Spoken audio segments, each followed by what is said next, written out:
Hello, and welcome back to Unleashing the Baseball Mindset. This is episode number 10. So we're cruising right along here. We got a couple new followers I noticed yesterday, so that's exciting.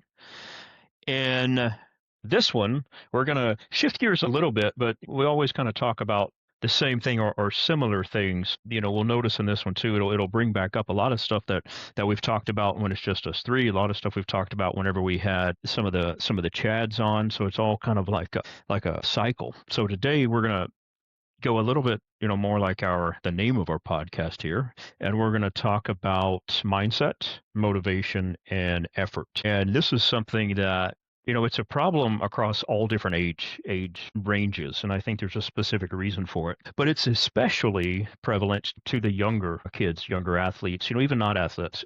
Athletes, we see it in academics and stuff as well. So we're going to spend a little bit of time talking about that. And just a reminder, I am Kyle Stull. Here we have Coach Dylan Gautreaux and Coach Chris Pike, and they'll be able to bring in a lot more of the practical side of this. But anyway, let's jump into it. Mindset. What we mean by mindset and how powerful the mindset is. We can probably think of a lot of examples of athletes where they have all the talent and they have all the tools. The parents have provided them with everything they need, but when they don't do well, they just sort of shut down. You'll notice that their belief in themselves oftentimes just sort of collapses. And there was a researcher named Carol Dweck. She did a lot of work on this, and she came up with two different types of mindsets. So one is a fixed mindset. And what we see with this is a lot of times people think that skills and talent are permanent, and that tends to kill any type of progress under pressure. And where we see that, or some language we might see with that, is if somebody is faced with a situation, but they immediately have the mindset of like, I never do very well at this. Maybe it's a kid trying to hit a curveball, and they go into it like, man, I never can hit curveballs. Then it becomes this self-fulfilling prophecy where they go out there, they don't do it, and then it's just like, see, told you. But the opposite of that is a change mindset. And that's obviously what we want to try to foster. And a change mindset, that's going to be the attitude of something like, that's hard, but I'm going to keep working at it. Or they start to see these challenges more as opportunities than they do as something that's relatively permanent. So taking that fixed mindset, change mindset, and from a coach's perspective, like what are some things you see in your athletes where they're demonstrating that, the idea or the mindset of that, talent is talent, and I'm just not really going to get any better at this particular thing, compared to that more of a change mindset to where they get the idea that it's going to be hard. It's supposed to be hard. And that's really the point. So I think, to answer that question, you ask, what do we see in kids along these lines? And I guess my honest answer would be that I see an opportunity for us to teach them that. The mindset that you're talking about is very important. And I think at much higher levels, college, professional, you're going to see exactly what you're talking about. That's why those guys have reached that level. But the reality is these kids, maybe there are some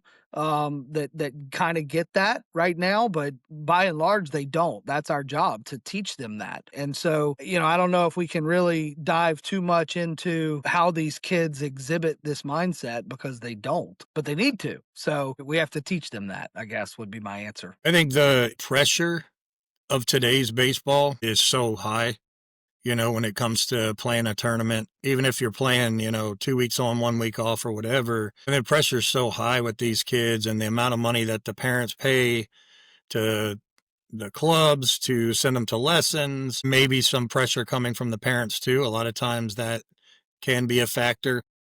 And then put pressure from the coaches too. It's a lot higher than it ever was right now, because it's so much more popular, with social media and posting of rankings and all this different, everything that goes in the travel ball now, I think puts a lot of pressure on, or I know puts a lot of pressure on these kids. One of the things that I've seen though is, with me and Kyle's clinic has helped quite a bit of these kids. There's probably 3 or 4 that it turned them around a lot, exponentially. I've talked about this kid once before, but there's actually 2 pitchers that we have that, generally speaking, if they walk 1 or 2 kids, they fold up right? And now they're going 3, 4, sometimes a whole game this past fall. And I think reprogramming their brains by doing their homework after practice that we set into play with the clinic has helped a lot. But I think that's the only way. I think the only way is teaching them and being able to teach them in a way that they're gonna understand it.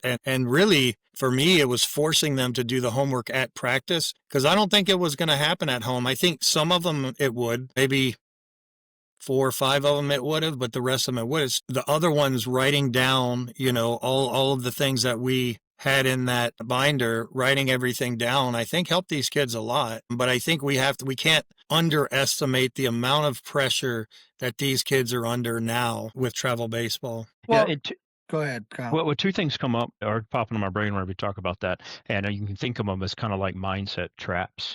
But and specifically what you said, Dylan, a big one, and this kind of goes along with what you said too, Chris. A big one too that we get, or think about these of being unintentional ways that we sort of are, that their mindset is impacted. So the big one is comparison. They look at others. Well, that kid can do it and I can't. So I guess I'm just not very good at that. And of course, all the things they see on social media.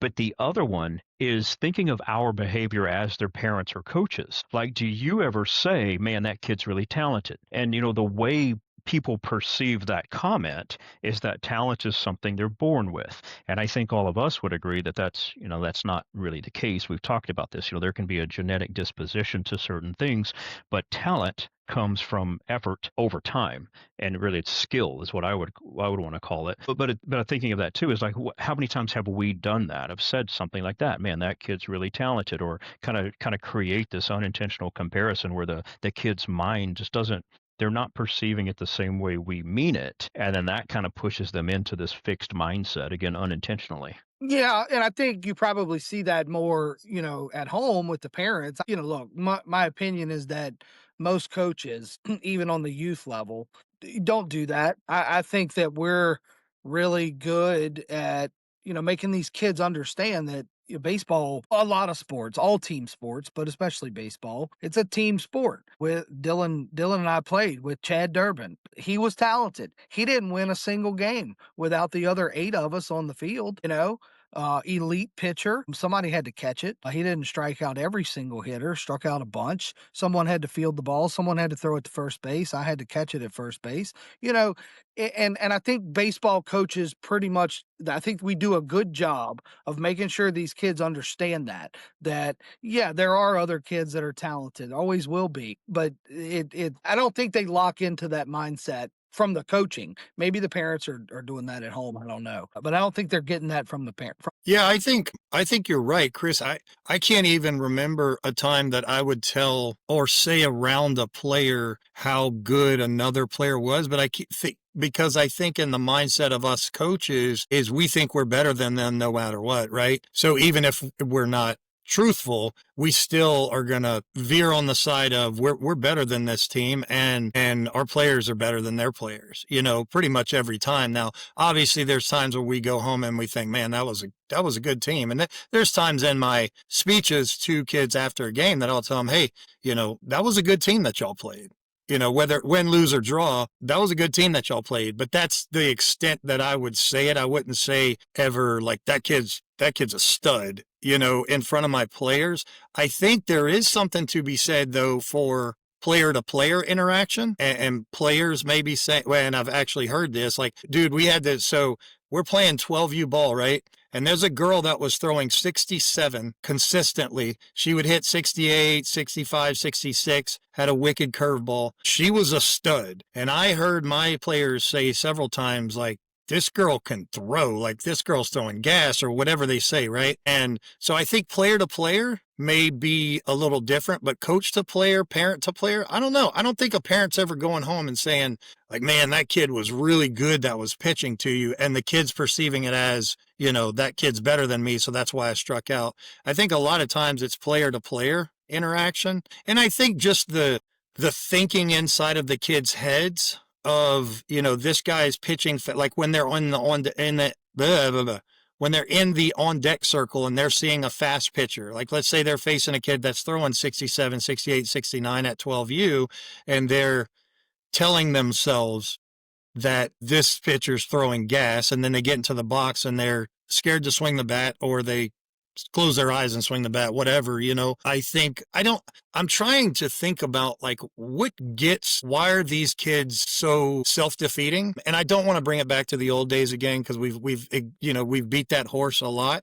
But I wonder if social media, them not having to fail that much outside of baseball, I don't know. I don't know what this defeatist mindset comes from. I don't know if it's that. We've talked about this before. I think it goes back to not knowing how to compete, and it's not wanting to compete, not knowing how to compete. And I'll give you an example, kind of what you were talking about with the girl last year, or our 13U season. We faced a kid at 13. He's 6'2", throwing 81, 82 from 54 feet. Okay, that's bringing it. We lost the game.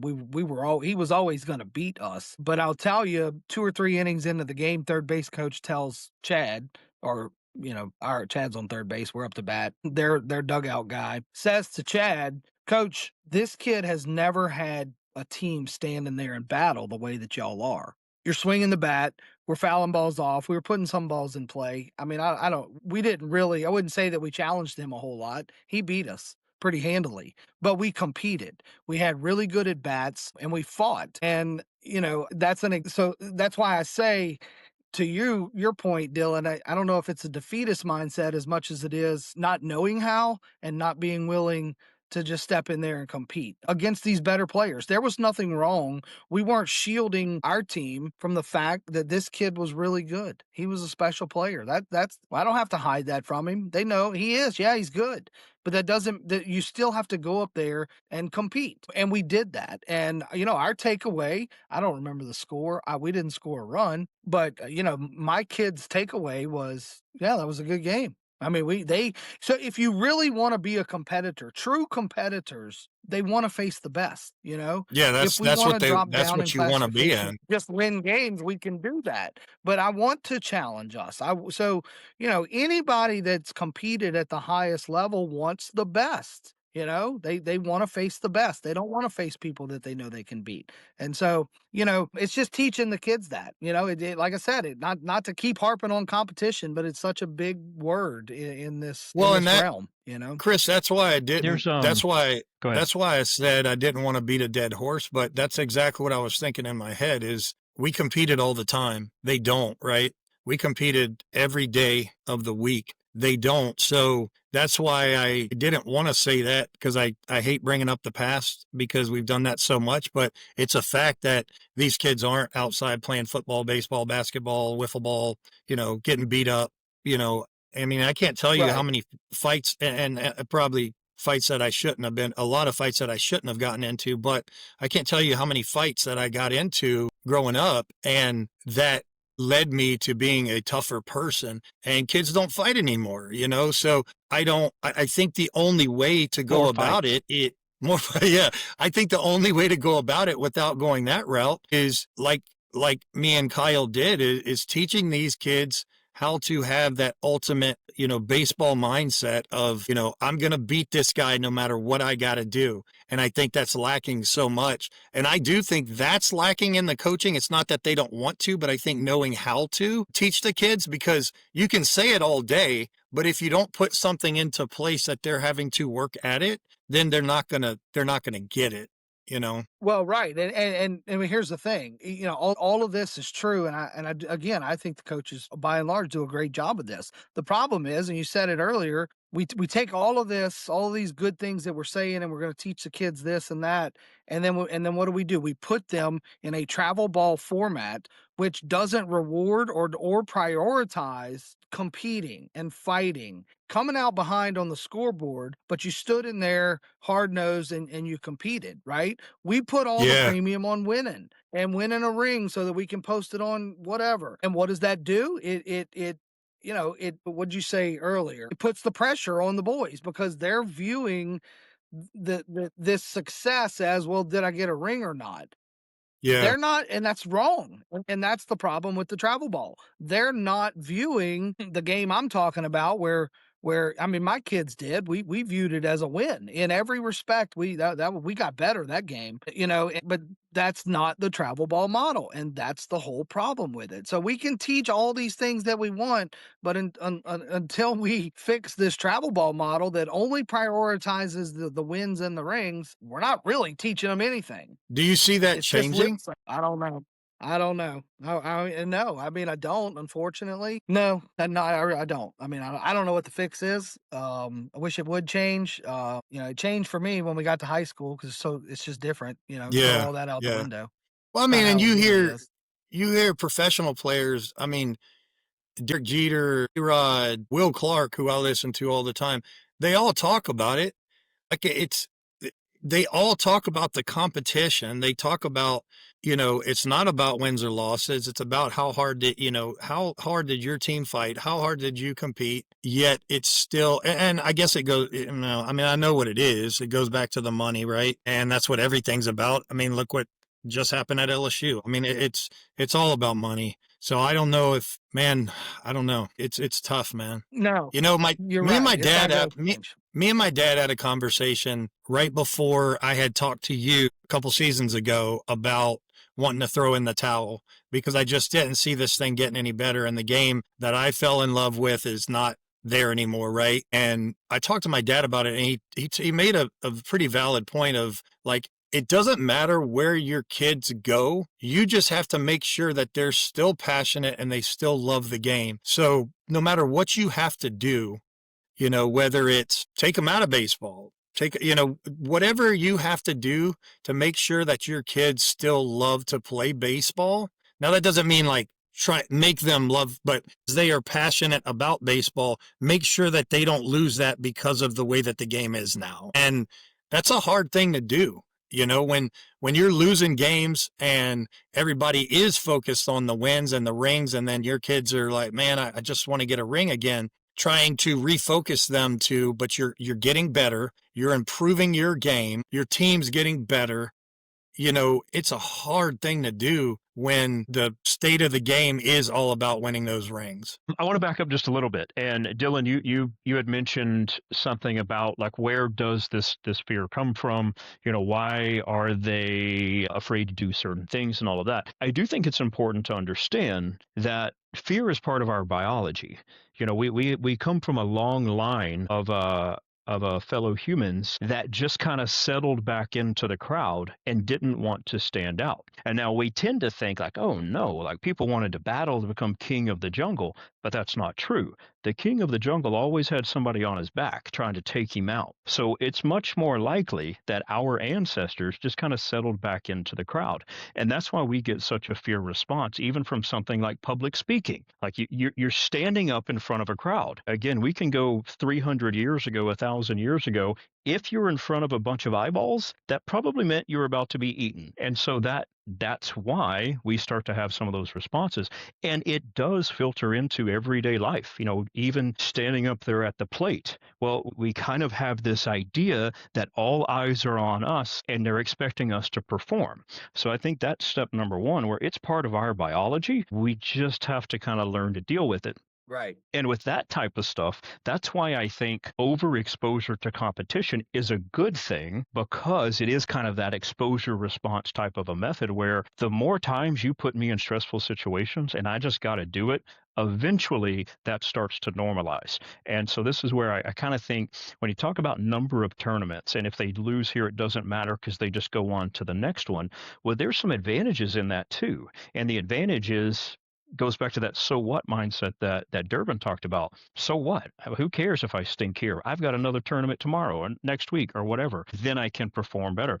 So I think there's some advantages there. But that's just kind of like an FYI that happens. I think it's something to be aware of and realize it's a natural response for everybody, especially humans. But the other thing is going back to what you were talking about, coaches' response to that stuff we've talked about before.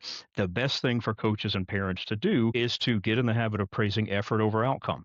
And that's kind of like the consistent thing of whether it's mindset, motivation, or effort. That's what we want to reinforce. And Chris, you had mentioned this with your example where the team, y'all didn't come out on top, but they battled, and that's a win because if you keep battling, eventually you're going to come out on top more often than not in a lot of cases. So there's, a couple things going on there, but our response to situations really makes a really big difference in the type of mindset that we foster. Absolutely. I think that's what it all boils down to. That's the word mindset to me, you know?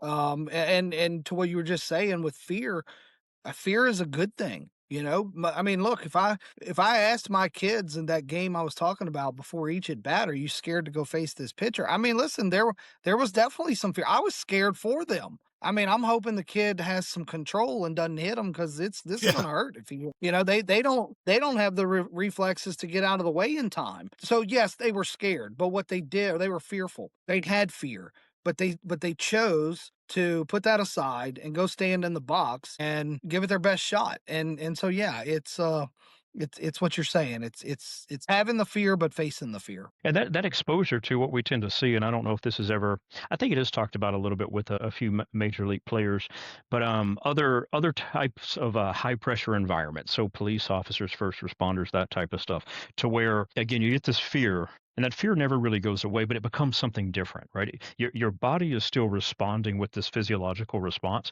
but instead of things getting fast and you're not able to figure out, you can't read body language, you can't do this, eventually that switches to where now you're fearful, but stuff starts to slow down. You're able to pick up other cues in the environment. You're able to do things. You're more acutely aware of things in the environment than you were before. It's still a fear response, but you're able to manage it much better. And that's really what that exposure is supposed to produce over time is just that. Physiological response is the same. Increase in heart rate, pupils dilate or constrict, the hands get a little bit sweaty, all the same, but now you're able to use that kind of like for fuel rather than being scared of something.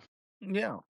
Well, I think if you're gonna have growth in this game, that's what you have to go through. I firmly believe, I know Chad well and the other big leaguers that I know. I think once you reach that level, I think the fear goes away. I don't think those guys have any fear whatsoever. I think that every big leaguer is genuinely the alpha in the room. I don't know what the dynamics are with 42 of them in the same room, but every one of them's an alpha. So they don't have that fear. They did when we're talking about youth ball. It's natural, like you're saying, for these kids to have it, but that's part of their growth to hopefully progress past it to where it's no longer fear. It's a sincere belief that not only can they do it, but they will do it, and they're not afraid of it at all anymore. But we're not dealing with that with kids.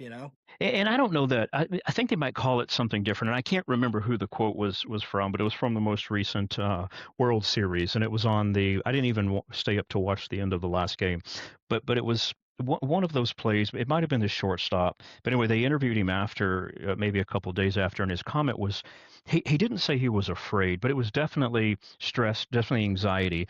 But he said what he was telling himself is, and it was a funny phrase, but it was something like "get nasty." That's what he was telling himself, like, it's time to get nasty. But that is that, right? They do have a response. They might not label it as fear, but in those high pressure and stressful situations, they absolutely respond. Maybe some of them respond differently, but what they tell themselves is often Yeah. Yeah. drastically different So Yeah, than I younger. think that's what really helped some of our players was learning what to tell themselves when they felt those emotions, especially like the two pitchers on the mound. I know that they were having such negative thoughts when they would walk a batter. And then as we went over what to tell themselves and we let them come up with what to tell themselves and they wrote it down over and over and over again, eventually it came to fruition on the field to where you could tell that they were okay. They were okay with going at the next batter after they walked a batter. Yeah. Well. You've mentioned that a couple times. That stuff we did in the clinic. The importance of writing the stuff down, and I think that's where we as adults oftentimes fall short. There's so much power in that, right? Make the kids take the time to write it down with a pen because you have to strategically think about how to form the letters. You have to do all of that, and there's power in that. And there's a long, long, long list of Olympic athletes, professional athletes, where that was their homework from their sports psychologist. Dan Jansen. It goes way back into the Olympics, but he wrote, "I love the 10,000." I think it was the 10,000 meter race in maybe not 10,000, but anyway, he wrote it down. I think it was 10 times a day, every day for 4 years because he failed to win it to two Olympics. What finally happened? He won it, and he attributes a lot of it to that. You write it down until you believe it, and there's so much power in that that I don't think we Right. all recognize. Yeah, let me Great. throw another quote. Let me throw another quote in there too. That I didn't know about this quote growing up, but a couple years ago, so I'm from Baton Rouge, right? When I was growing up, what did we have in the baseball world? We had LSU baseball, which is still really great, but it was a dynasty back then with Skip Bertman. Okay, so there was a documentary a couple years ago, 2, 3 years ago, maybe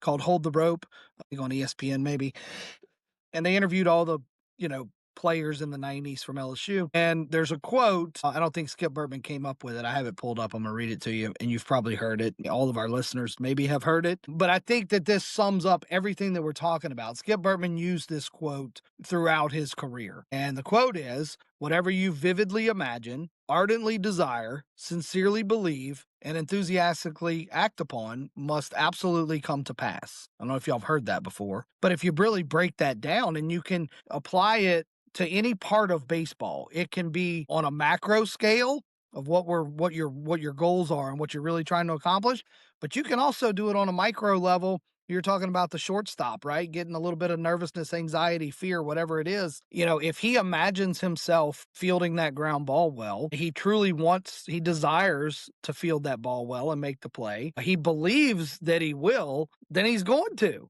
It does come down to that belief, and to Dylan's earlier point, which I do agree with, with these kids not necessarily believing that they'll have this success. Well, if you don't believe it, I guarantee you're going to fail. It has to start with you believing you can do it. I think one of the very first questions I ask a lot of clients I work with, whether it is a performance improvement goal or even something like chronic low back pain, is like, can you see yourself being successful? Can you see it? And if you can't, well, I mean, that's a problem. That's like Right. step number one is you got to be able to see it. And then to your point, Chris, about believing it, I think that part can be harder, especially for kids. But a lot of that belief comes from doing, even if it's during practice. As they start to line up the successful moments, then it becomes much easier to believe that. And I do think that's a huge part of it. At the major league level, yeah, they should have a long list of successes that they can quickly rely on, and that helps to reinforce. Yep, that's right. I wanted to say one more thing about mindset, just because I think it's interesting and how powerful mindset can be. And these have nothing to do with sports, but they're still interesting. There was a researcher, I think she was out of Stanford, a psychologist named Ali Crum, and she did a couple of studies where they're kind of titled Mindset Matters. And one of the first ones, and this is the most interesting to me, they were looking at calories, how nutrition impacts the body. They made these two shakes. They were absolutely the same nutrient content, the same ingredients, whatever. They told one group of people that it was not healthy. It was high in fat. It was this or that or whatever. They told the other group of people that it was a healthy shake. And so had all the great things. It's low calorie, low fat, and just mindset. Those that believed the shake was healthy actually lost weight. Those that believed the shake was not healthy gained weight. And there's a lot of questions, well, did they control for this or that? Who knows? But the point is that's how powerful mindset can be. If you believe it, like you said, Chris, it's true. It's true to you, and that's really all that matters. Yeah. That's right. And that's the hardest part, I think, or the most valuable part of what we're trying to teach these kids, because it's not just, I've said it so many times, baseball's an analogy for life, and whether you continue your baseball journey or not, physically, maybe you don't get better at the game, but if you can achieve this mindset success that we're talking about, that you're going to be successful in life, even if it's not on a baseball field. Yeah, and I absolutely agree with that. And I've looked into that quite a bit about why is that the case. But I don't know if we believe in energy or whatever, but it's mindset. But yeah, If you have a positive outlook, you wake up in the morning and you think, man, I'm going to do something great today, you automatically start looking for opportunities to do something great. And they're all around us. But if we wake up with the opposite mindset of like, man, today's going to suck because it's cold and rainy, well, what do you think you find? You find the suck in life. And it's so powerful. But it's hard to do, especially hard to do in today's society because we're surrounded by negativity. And if you're the one person that's out there with this positive outlook, people think you're a weirdo. Yeah, well, that's true. But I think a lot of that also just comes with maturity. So, we do need to try to teach these kids that, but we also have to recognize that they're not mature enough to really understand it. They're not aware of any of the way of the world. You keep instilling it. Hopefully, one day when they are older and more mature, then it clicks at one point at sometime. I always tell my own kids, and I told our team this for years. I said, there's gonna come a time, probably in your 20s, I don't know. You're going to look in the mirror one day, you're going to realize everything your parents, everything your coaches ever told you was absolutely true. They really have done this before, and you probably should have listened to them. Let's, if we're okay with it, unless there's anything else to add, shifting gears a little bit to motivation, because this is, again, is something that I'm really interested in. But to start off, if we were to simply define motivation, it's really just the drive or the desire that pushes somebody to act, whether it's to improve, to pursue a goal, or whatever the case might be.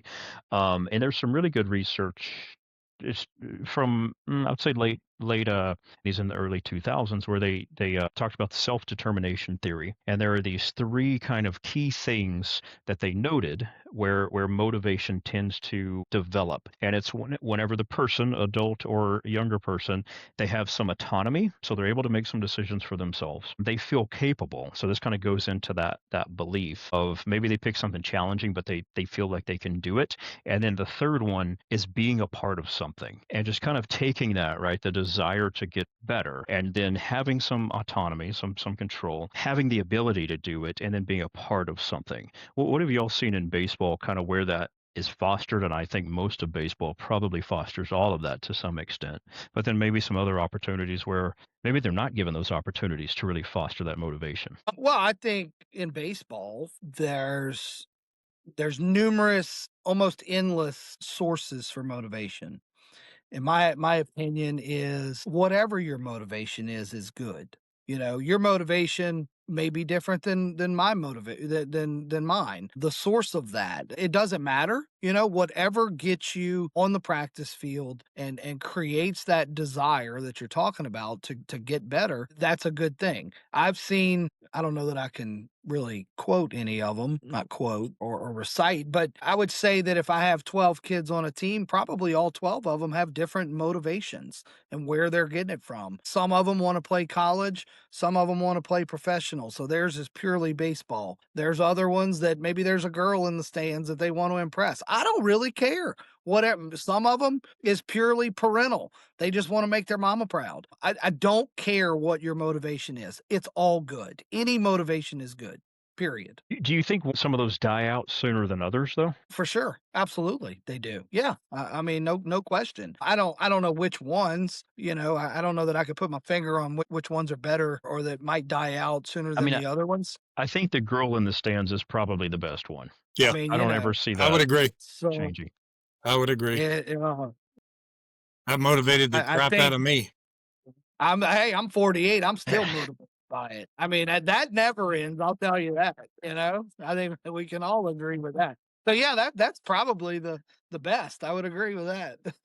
Or food. So intrinsic versus extrinsic comes up whenever we talk about motivation. Intrinsic is you're doing this for, well, the example I'll use here because it goes along with feeling a part of something is that, like, I want to excel, or I want to do well, or I want to work hard because there is something inside of me that feels like I'm capable of something more. A motivator like that could be religious, it could be, whatever, they just, a sense of self that they feel really strongly in. But those type of motivators are always going to be the most powerful just because they can be sustained over time if they're continuously trying to work on that. So I think in the clinic that we did, I talk a lot about goal setting. setting, because working through these goals helps to identify those deep motivators that can stick with you over time. It's tougher for kids for sure, but kind of like you said, Chris, I like the idea of just getting them to start thinking about it as much as they can. But it tends to be the external motivators that gets them to show up first, and then over time they can start to develop some of those. Yeah, I mean, I think I've said this like purely in the realm of baseball. And I again, I've used Chad as an example, but there's other guys too that I know that reach that level, and I would say the same thing for them. They got to a point in their baseball lives where they were outworking people. Their motivation level was truly in their core to get better, and they loved it that much, I guess. But I don't think you can take an 8-year-old and there's going to be any real desire or motivation. There may be desire, they don't really understand it, that'll drive them to the point where they will sort of make themselves a big leaguer. I think that's going to come later. That core motivation to reach that level, it just has to come later. So whatever other external factors there are in the interim to get you to that point, again, are good, and use them. So I mean, like, a couple guys from my town that went on to the big leagues. I think back in our high school years, and those guys were absolutely outworking me, Dylan probably, and every guy that didn't make it to the professional level, the guys that did just outworked them. I think that they reached a point in their game where their motivation became something different that I didn't have. But I do think you take those same guys when we were 8, 9, 10 years old, and our motivations were the same. We enjoyed the competition. We wanted to get a pack of baseball cards from the concession stand after the game. We had girls in the stands, whatever it was. We all shared those motivations at that age. And so they were great. As we grew older and matured a little bit into high school, I think our motivations just became different. And they became so motivated that they were driven in a way that I wasn't, to reach the level that they did. Dylan and I have talked about this, and maybe you can expand on it a bit, Dylan. But yeah, that is absolutely the differentiating factor between the ones that excel and many that don't. Is there is a time, and I think we've mentioned this before, but there is a time when certain athletes make the decision that they're going to work harder than others.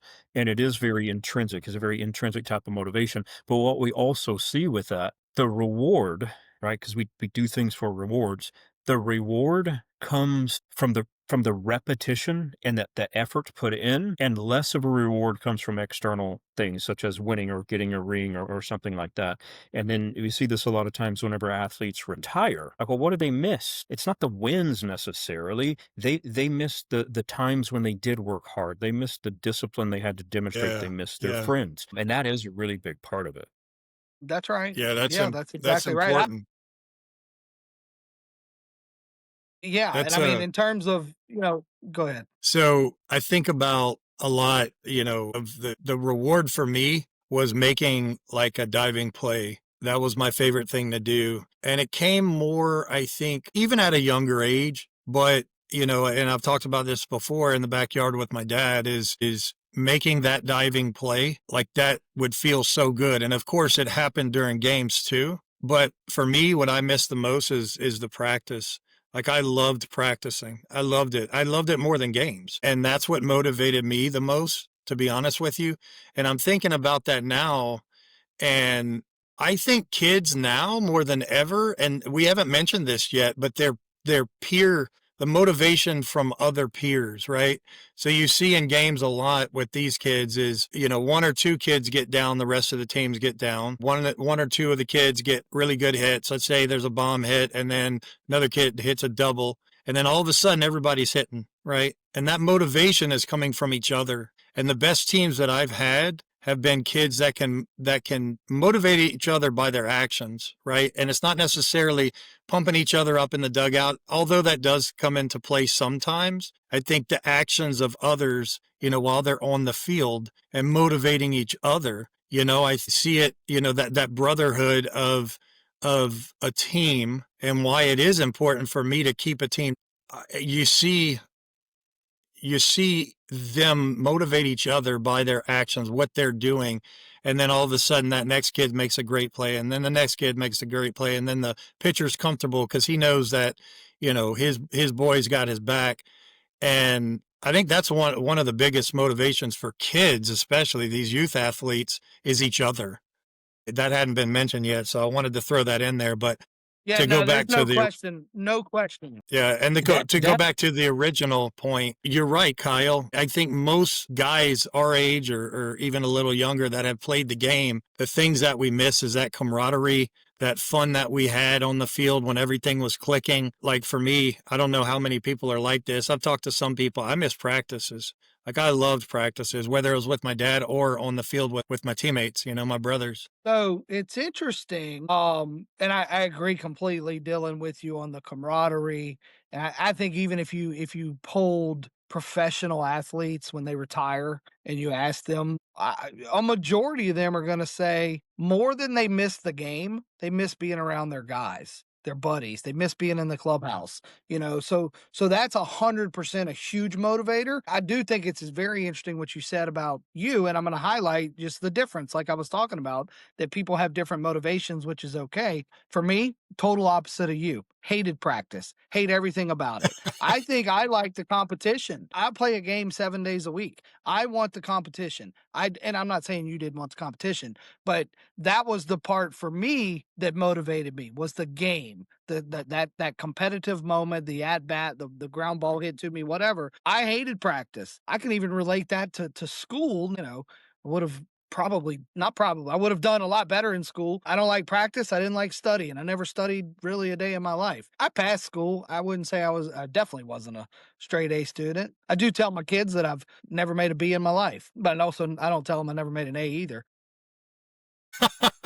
I was the guy that would say, just give me the test. I'll take the test, and I may do well. I may not do well. I don't know, but just give me the test. I don't want to prepare for it. And it's not that that's a good thing, but it was kind of that way with baseball. I don't like practice. Just let me just suit up and go play the game. Chris, that perspective actually aligns better to the research that's done on this than Dylan's. Most of the time, performers don't like practice because it's hard. It's not fun. They're not there to have fun, right? They have specific things they're working on, and the whole point of practice is to identify your weak points and try to develop them. So a lot of times it's not confidence building. You're working on the things you suck at, but they kind of like, why do they do that? You can't just pull up one piece of research and then say that I'm wrong. I know it's a minimum of 5 from one particular guy, Anders Ericsson. That's a common theme that comes up in Yeah, because he practices. hated practice.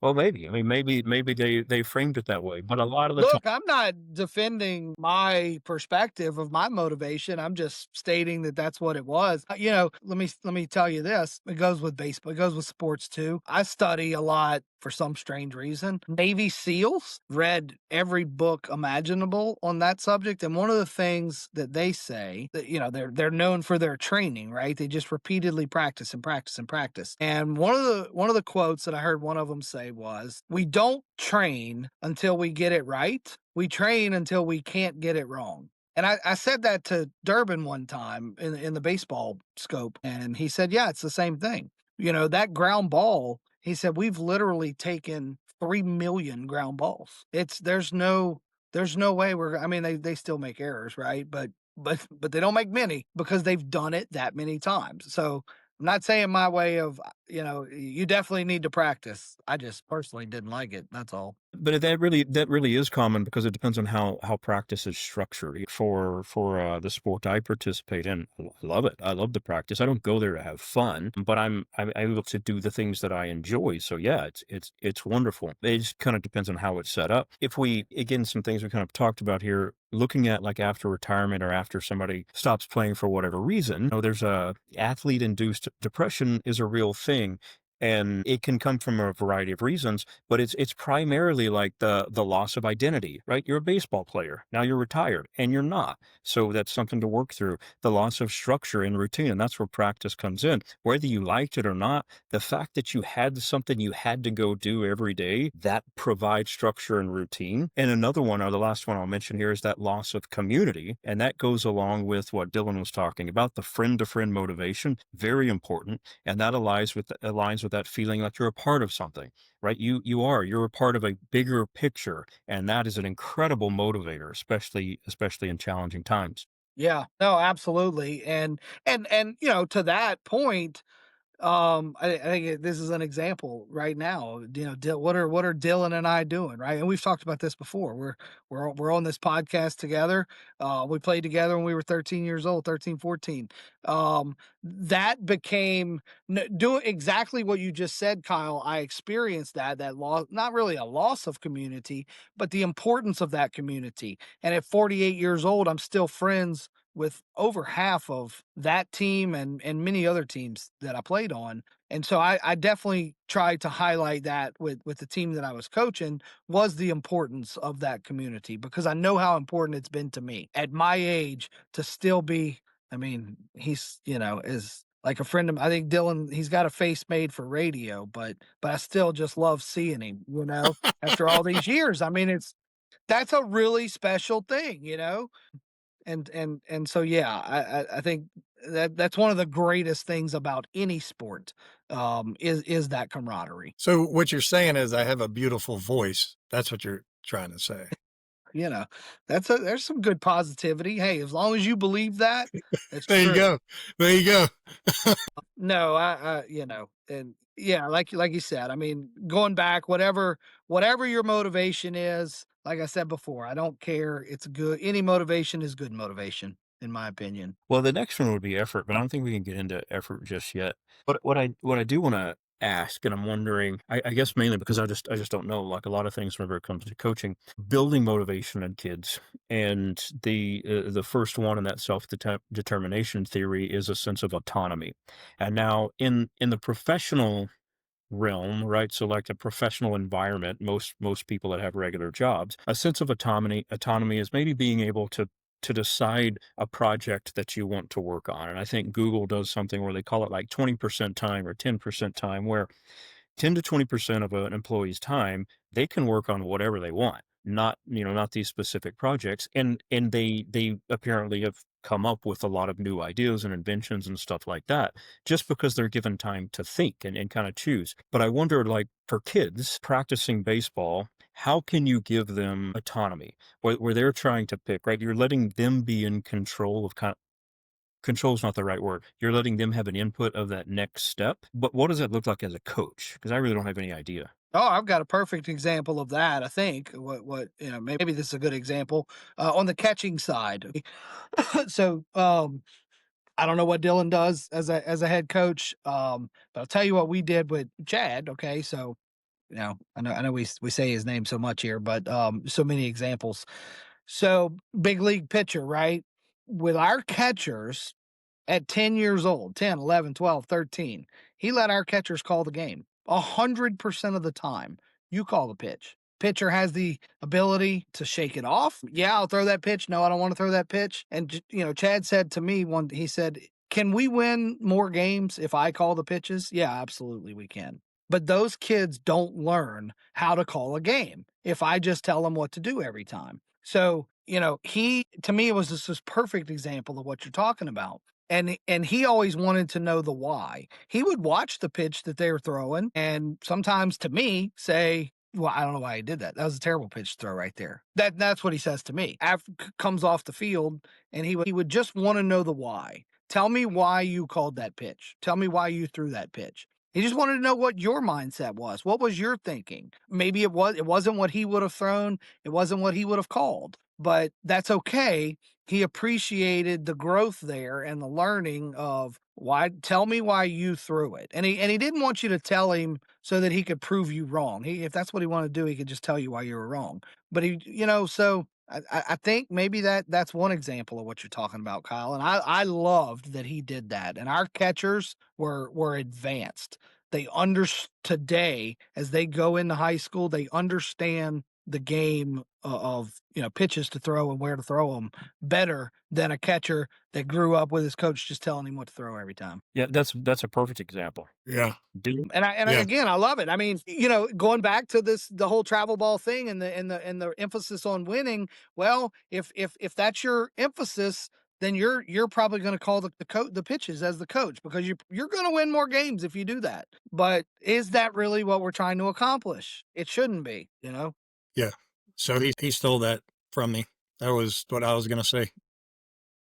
Yeah. So we do the same exact thing. Our catchers call all pitches. Pitchers can say yes or no. Catchers are calling back picks. They call pickoffs. And we do allow our shortstop and second baseman to call pickoffs as well. They have a sign that they'll use.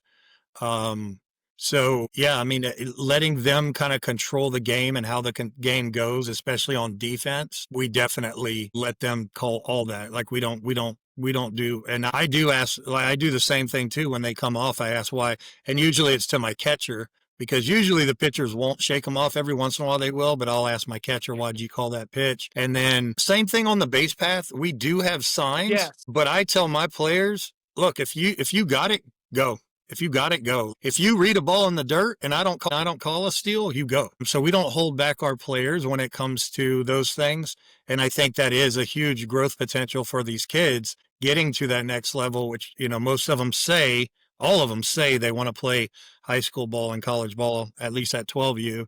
So yeah, I mean, I think that is definitely the growth potential for this age group, the youth athlete. Yeah, and the base paths are another great example, and we did the same thing. If you think you can get it, go. The same thing. I had one kid for years, was a great example of this. He was advanced, I would say, mentally in having a feel for the game. Was our leadoff hitter for many years because of that. He was elite on the base paths, but also, he would come up to bat, and the first thing he's doing is reading the third baseman. Is he giving me a bunt? Because if he is, I'm going to take it. And I'm not. Yeah. I didn't call a bunt. He for if he bunted 30 times, maybe we called it once. Maybe, I don't even remember that one. I think he did it all on his own, because he had the latitude to make that decision. Sometimes he would bunt when I didn't think he should have. Man, it wasn't a bunting situation. Or, sometimes we would have guys, attempt to steal a base, and I'm like, well, what do you probably shouldn't have stolen there. I didn't need you to steal right there. But that's okay. I never told him, okay, you can't do that anymore. Just let's understand the why. And, if did we learn? Did we get better? Great. All right. Well, then as long as you learned, I'm glad you made that mistake, So yeah, I think though there's lots of ways, Kyle, to give them that autonomy in the name of growth. What about in a practice? I mean, the way I'm hearing this is you're primarily talking about a game, which I think is excellent, because that's when the pressure's on and those decisions really matter.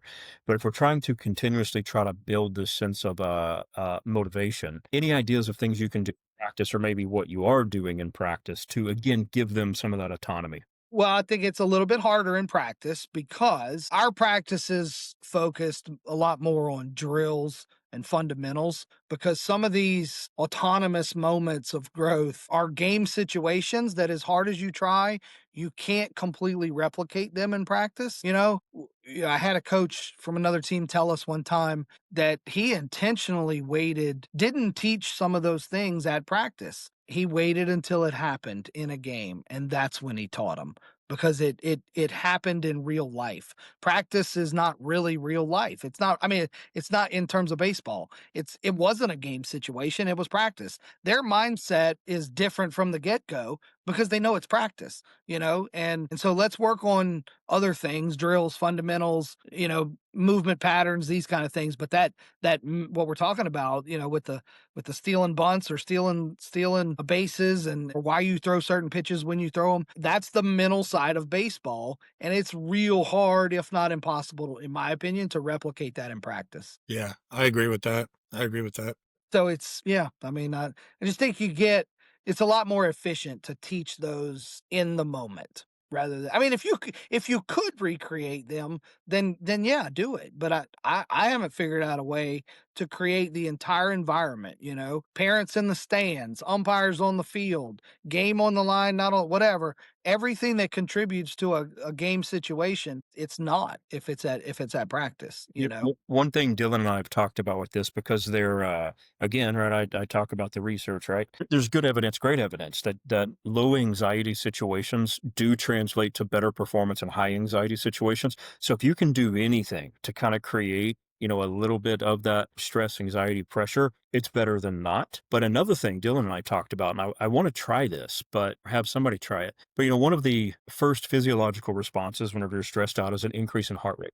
And that increase in heart rate, you can feel it. You can feel your heart beating, your blood pumping. You can recreate that. How about you have a player do 20 burpees, gets their heart rate up, and then they have to go perform. Now, the thing that is different is, well, that's going to induce a certain amount of fatigue, and then maybe they're not able to perform the same way. So it's not perfect, but I think there's things you can do to kind of recreate that. You can get their heart rate up. Maybe they used to do these weird studies where they would fire guns behind people and they didn't know these really loud noises, right? So you do something to scare the hell out of them, but then they have to go perform the action. I don't know how you would do that or if it's ethical, but something like that might work. Well, yeah, I mean, look, there are small things you can do. I'm thinking of one thing. What does every kid want to do at practice? The most fun part of any practice is BP, right? Get out there with a bucket of balls and let me see how far I can hit it, right? That's what these kids want to do. It's what I wanted to do. So one thing we can do, kind of dial up the pressure a little bit in the practice setting, is we would always start BP the same way. So you get in there. You got to get 2 bunts down. Then I need a hit and run. Then I need a, man on third, less than 2 outs. Give me a ground ball or sacrifice fly. And then we will do 5 or 6 cuts of BP. See how far you can hit it. If you can't get those 2 bunts down, or you can't give me a hit and run, you're out. Then you're not going to get your 5 or 6 cuts. So it's a little bit of pressure, It is. One of the things, so my sport, I rodeo and involves horses. Horses feel our pressure. They feel our anxiety, right? I used to have this wonderful horse where I could feel his heartbeat in between my legs, and it would almost directly relate to my heartbeat. So you can do things like blasting loud music, which they will do at rodeos, where it does impact us, it impacts the horses, right? So I think we could kind of recreate some of those things better than maybe some other sports, because we do have that animal to work with. So I think that could work. But one more thing on the autonomy part, and I'm just kind of wondering here, in practice, do you ever just ask the player, what do you want to work on today? Or what are your goals for today? Or what pitch would you like today? Or anything like that, where you're giving them, again, just a little bit of that ability to make a decision? Yeah, I mean, I think a common theme is, pick something to get better at today and do it, whatever it is, So that wouldn't be like you're telling them hey, you need to work on your ground balls. You're like, hey, what do you think? And what then do you want to get better at? Yeah. Hey, coach, will you stay after with me? I can't hit the ball the opposite way. I'm going to tell you, if a kid came up to me and said, I'm having trouble hitting the ball the opposite way, will you stay after practice with me? And I will throw you 100 pitches. If you want to work on hitting the ball the opposite way, 100, absolutely. I will stay here until midnight doing that. So yeah, golly, I had something else. Oh, one thing that we did, and 95% of the time, the kids would take advantage of this. If we're doing situations, well, not really situations, but ground balls, we're taking infield, outfield, ground. Let's just say we're hitting ground balls, and you muff one. You have 2 choices. You can go to the end of the line, let the next guy go chase your ball out in center field, or you can say, hey, coach, can I get another one? Absolutely, you can. Get back in there. And so, we allowed our kids to do that. And there were some times where I would say, no, you can't have another one for whatever reason. But 99% of the time we'd say, yeah, get another one, And so I don't know. I think that's a little bit of something as well that you can do. The choice, are they going to accept the ground ball that just went through their legs, turn around and go chase it in the outfield? Or are they going to shake it off immediately and say, coach, give me another one? But of course, going back a little bit, if the player said, hey, coach, I can't hit it to the left side, you're first going to work on their mindset, right? Because that's a fixed mindset perspective. You're going to help them work on that change. Yeah. That's not what we absolutely. say. Yeah. Well, I do no, but that it's all the the time. mind. The mindset comes. I mean, look, there's obviously there's a physical part of being able to do these things, but it Absolutely. starts with the mindset of understanding, why you want to do it and how you do it and all these sort of things. So, I mean, there is a technique to hitting the ball the opposite way. There's a pitch selection of which pitches to swing at in order to hit it the opposite way. So it's physical and mental, but it has to start with that kid's desire to want to improve there. I'm not, if you muff a ground ball, I'm not saying, hey, get another one. But you can tell me, coach, can I get another one? Absolutely, you can. What do you think, Dylan? Yeah, so we have practices where I will sometimes ask them what they want to work on for the day, and there's obviously drills that they absolutely love, and they will mention those drills, and we'll do those drills, partly to get their head straight, partly to kind of give them what they want that day. And we do the same thing when it comes to fielding. If we are doing drills where the kids say, can I get another one? We'll give them another one. And I'll usually hit it harder, and it'll be a harder ball to catch, just to kind of put them under a little bit more pressure on that ground ball. We also, what else do we do? I think that's about it as far as like letting kids kind of determine what they want to do. I've told you all about the times that sometimes I'll just throw everything down and say, hey, let's go play wiffle ball. But that's usually like when they need to just have fun, Yeah. Well, that's coaching, is knowing those moments. We did the same Yeah. thing. Sometimes we would show up every practice. Coach, what are we doing today? What are we doing today? Are we going to hit? Are we going to do, Yeah. are we going to do the relay drill? Are we going to play knockout? Are we going to, yeah, we're going to do all that. Sometimes our answer would be a bag of tennis balls, and we would just say, have fun. That's what we're doing today. Yeah. No gloves. We're going to play tennis ball, baseball.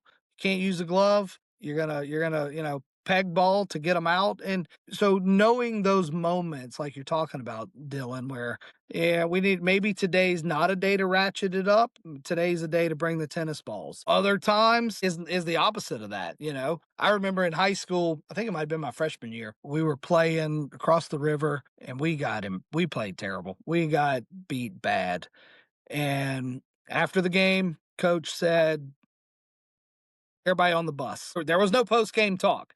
He said, get your stuff, get on the bus. We drove back to our high school 30 minutes away. He didn't say a word. No one was talking. We were afraid to talk. He pulled all the way to the baseball field with that bus, and we practiced for 2 or 3 hours. And it was pretty intense after that. That was a day that we needed that. There were other times where, we would just have fun. So that's being a good coach, is knowing how to identify those moments. I don't know. I'll tell you one thing.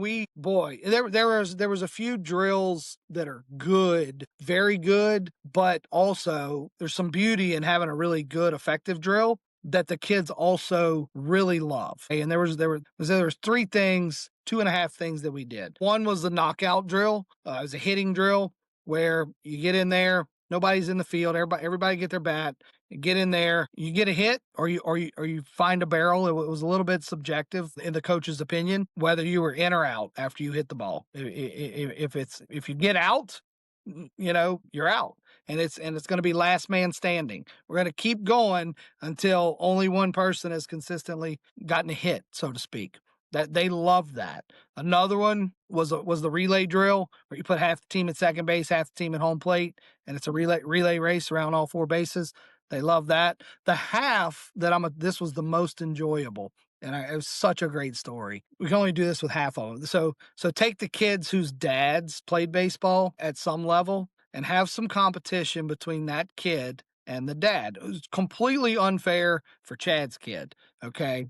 Chad gets on the mound, his kid's up to bat. Let's go at it. Those kids they want to beat their dad, right? And the value in this just smacked us last year. We had a kid on our team whose dad he was a pitcher, started off at community college, ended up briefly with Mississippi State and Texas A&M. So SEC caliber pitcher in the late 90s, right? Pretty good. So he gets on the mound, and I'm going to tell you, no L screen, full wind up from the rubber, 60 feet, 6 inches. and he's throwing it, right? And his kid's taking BP. And I remember the kid, he puts bat on the ball pretty well. I was really surprised, by the way, by this dad. I mean, he's a little bit younger than me, but he's in his 40s, and he still had a little bit in him. And so the kid really barrels the ball. This is a 13-year-old, and he looks at his dad. He said, "That's all you got?" And I'm gonna tell you what, it was like the greatest moment I've ever witnessed in practice. The dad said, "No, I think I got it." He said, "No, I think I got a little more." And I mean, look, he just gassed one in there, and it was like, and the kid didn't hit that one, but it was such a great moment, for both of them, but mainly the kid. Stick your nose in there against your dad, man, and compete. And he did. But then he also learned what I always told these kids is I don't care how big and strong or fast you ever get, you'll never be able to handle your dad, right? And so he learned that lesson that day too, and it was just a wonderful moment. So I think any chance you have to let these kids compete in a sense with their dad, man, that's powerful stuff. It really Yeah, I is. can see that. Harder to do on a baseball field. I can remember growing up, you could do it in your driveway playing basketball, it was a little bit Yeah. easier. Yeah. I can remember when, whenever the dad stops letting the kid win and he's actually beating him now, it's definitely harder to do on a baseball field. But you got some baseball dads out there that can still strap it on a little bit. I think you can use some of these things to prove your point to these kids. What we were talking about earlier, this ardent desire to achieve something. I still have that in me. I mean, acknowledging now that physically I'm just not, I'm old. I can't do it, but mentally I feel like I can. I believe that I can. I certainly desire to do it. And I challenged I'll tell you, Chad's older son, who's a pitcher at Southern Miss. I challenged him. I was in front of our team. It wasn't anything to do with his son. He just happened to be standing there.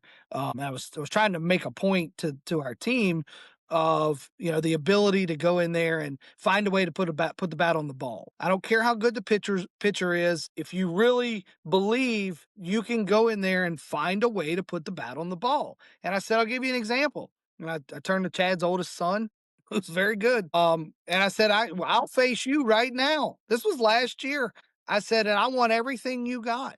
And I said, look, I'm not gonna hit the ball off the wall. I'm not. I'm not even gonna get a base hit. I mean, I'm willing to acknowledge that this kid's better than me. I said, but at 48 years old, I guarantee you that I can stand. I will stand in there, and I'm gonna find a way to get the bat on the ball. As better than me as you are right now, you're 18. I'm 48.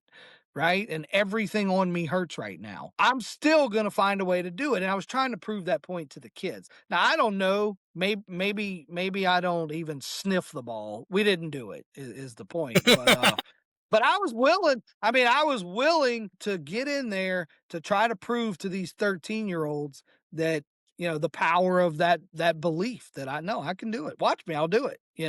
So I probably should count my blessings that his son didn't take me up on it.